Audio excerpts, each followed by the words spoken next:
Bonjour. Wilfred Ruprecht-Bion, Réflexions faites. Texte écrit entre 1950 et 1962.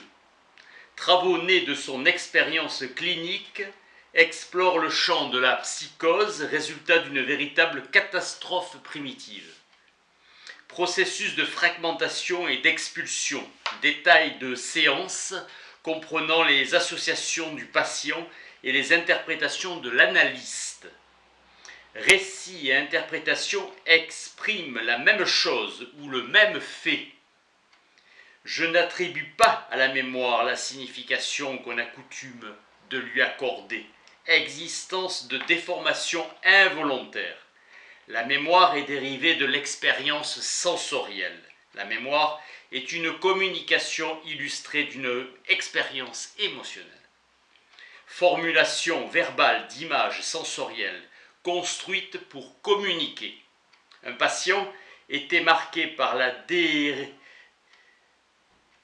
désunion de ses parents. Son analyse commença à l'âge de 13 ans. Il accepta sans enthousiasme, avec une apathie monosyllabique. Sur le divan, il se protégeait de tout contact avec le coussin. Il avait un sentiment de propreté et avait peur d'être contaminé. Il avait sans cesse l'impression d'être malpropre. Après 2 ans, aucun changement. Le ton de sa voix était vide d'émotion, triste monotonie des associations, sentiment d'ennui et de dépression. Il montrait des signes d'anxiété ou d'irritabilité.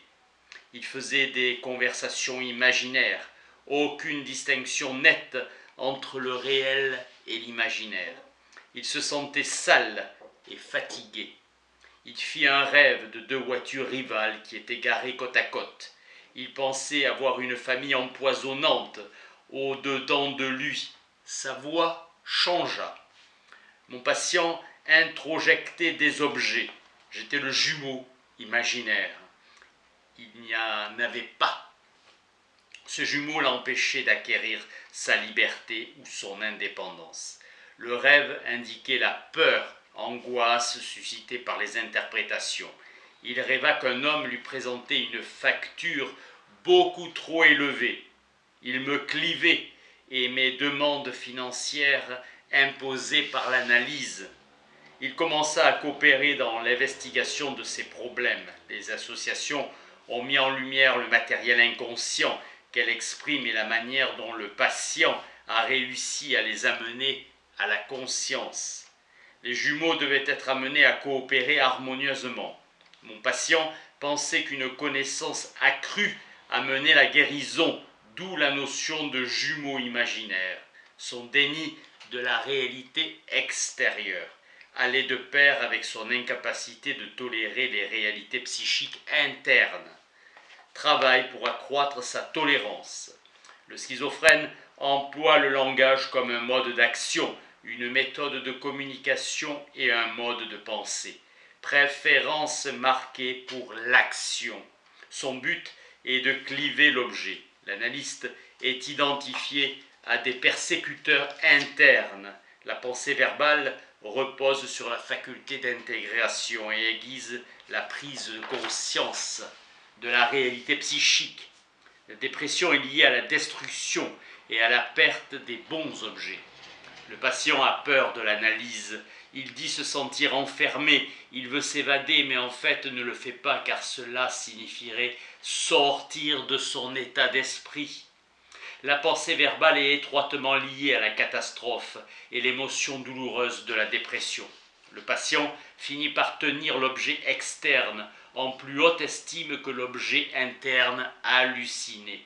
Le succès vient quand le patient prend conscience d'une réalité psychique, ses hallucinations et ses délires.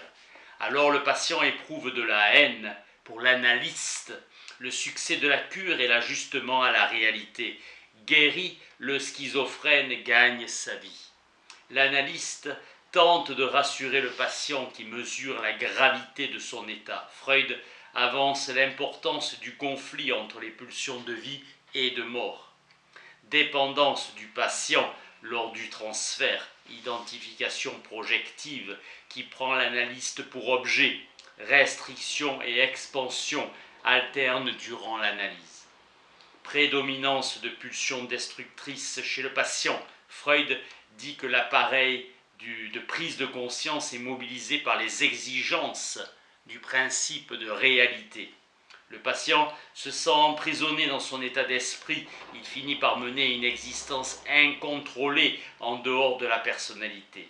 Le patient se meut dans un monde d'objets qui constitue d'ordinaire le matériau des rêves. L'effort pour penser implique que le sujet ramène sous contrôle, donc dans sa personnalité. Pas de succès tant que le patient attaque de manière destructrice son moi.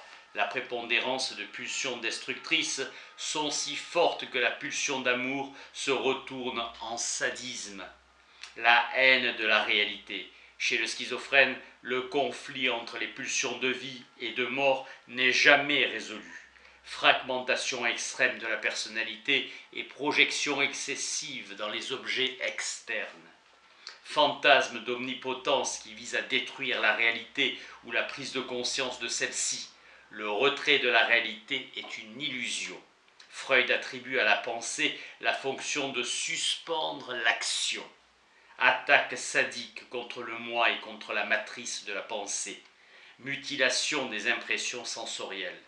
Aux yeux du patient, l'analyste n'est pas une personne réelle. La tentative de penser est une partie du processus de séparation, de réparation, du moi.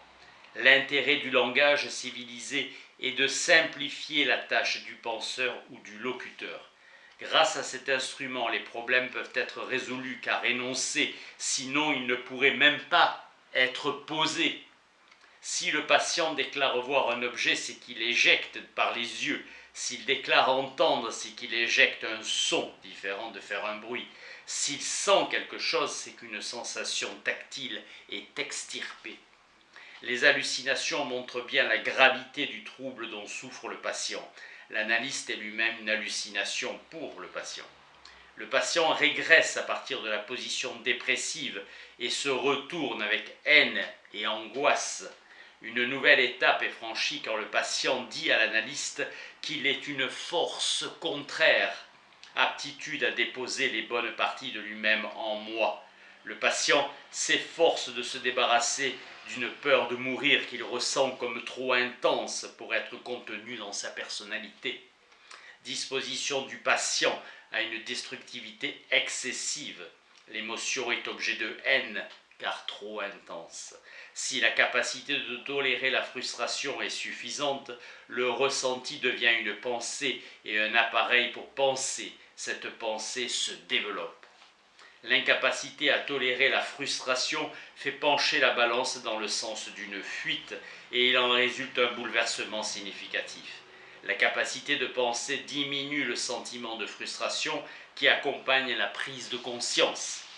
L'apparition de l'omniscience qui dénie la réalité est une fonction de la psychose. La discrimination du vrai et du faux est une fonction de la partie non psychotique de la personnalité. Le lecteur est invité à mesurer la gravité de la maladie du patient.